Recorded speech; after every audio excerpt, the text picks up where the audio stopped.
Cell anaemia में 8वें number का जो क्रोमोसोम होता है वो राउंड शेप ना होकर वो कौन से आकार का हो जाता है, हंसी आकार का हो जाता है, जिसके कारण से इसको सिकल सेल एनीमिया बोली जाती है। इस कारक या फैक्टर को आर और आर कैपिटल आर से शो करते हैं। सामान्य जो रहता है, सामान्य फैक्टर, उसको आर से शो करते हैं और जो डिजीज रहती है उसको स्मॉल आर से शो करते हैं। तो इस प्रकार से यहाँ पे सिकल सेल एनीमिया की जो रोग होती है या उसकी जो कोशिका होती है उसमें जीवन काल 100 से 120 दिन होती है, लेकिन जब सिकल सेल इसमें होती है जब कोशिका का, तब इसका जीवन काल 15 से 20 दिन हो जाती है।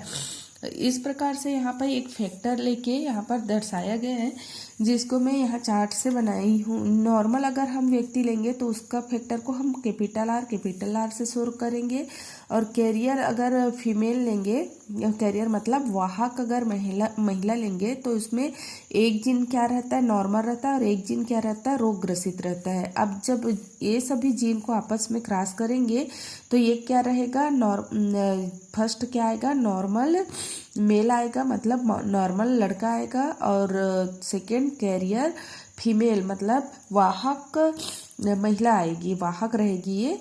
फिर नॉर्मल मेल मतलब लड़का रहेगा और एक कैरियर फीमेल रहेगी। तो इस प्रकार से सिकल सेल से ग्रसित अगर कोई फीमेल कैरियर फीमेल है और सामान्य लड़का है तो ऐसे उसका रेशो प्राप्त होगा। फिर आगे इसमें सेक्स डिटर्मिनेशन लिंग निर्धारण दिया गया है। तो लिंग निर्धारण कैसे होता है, इसमें क्या होता है, मनुष्यों में 23 जोड़ी क्रोमोसोम पाई जाती है, जिसमें से 22 क्या होता है, ऑटोसोम होता है, मतलब मेल और फीमेल दोनों में समान होता है, जिसको ऑटोसोम क्रोमोसोम कहते हैं। लेकिन 23वें नंबर की जो क्रोमोसोम होती है, गुणसूत्र होती है, वो क्या होता है, फीमेल में ये XX होता है और मेल में XY होता है, जिसको लिंग गुणसूत्र कहा जाता है। और ये निर्धारित कैसे होती है, तो जब एक्स क्रोमोसोम से मिलता है, ये क्या है, ये बॉयज है और ये क्या है, गर्ल है। अब यहाँ गर्ल के एक्स क्रोमोसोम और बॉयज का एक्स क्रोमोसोम मिलेगा तो क्या बनेगा, फीमेल बनेगा, मतलब गर्ल्स ही बनेगा। और इसका एक्स क्रोमोसोम और इसका वाई क्रोमोसोम जब मिलता है तो ये क्या बनता है, मेल बनता है। इस प्रकार से क्रोमोसोमल का सेक्स निर्धारण होता है कि ये एक्स और वाई के मिलने से ये मेल बनता है और एक्स के एक्स मिलने से वाई बनता है। और इसमें क्या होता है, हमेशा जो एक्स क्रोमोसोम होती है इसमें जीन की संख्या कम होती है और इसमें जीन की संख्या अधिक होता है, इसी कारण से ये कम सक्रिय और ये अधिक सक्रिय होती है।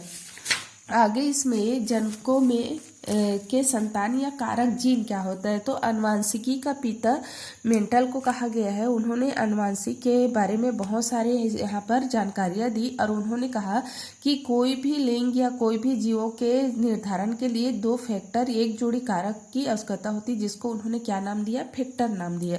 लेकिन आगे अन्य वैज्ञानिकों ने और शोध किए, जैसे यहाँ पे 1920 में टिड्डे के गुणसूत्र का प्रयोग सटर नामक वैज्ञानिक ने किया और उन्होंने एक जोड़ी गुणसूत्र में एक गुणसूत्र जो संतान उत्पत्ति के लिए जाती है उसमें दोनों में से केवल एक गुणसूत्र आगे पीढ़ी में क्या होती है, संचरित होती है।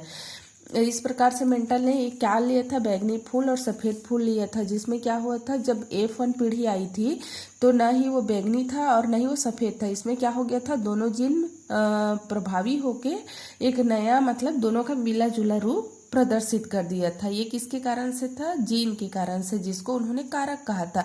लेकिन बाद में कारक की जीन जो होती है उस के अंदर ऐसी क्या चीज़ रहती है जो अनुवांशिक गुणों को निर्वहन करता है। तो अनेक खोजों के बाद क्या पता चला, DNA पता चला, जो कहाँ उपस्थित रहता है, जीन में होता है।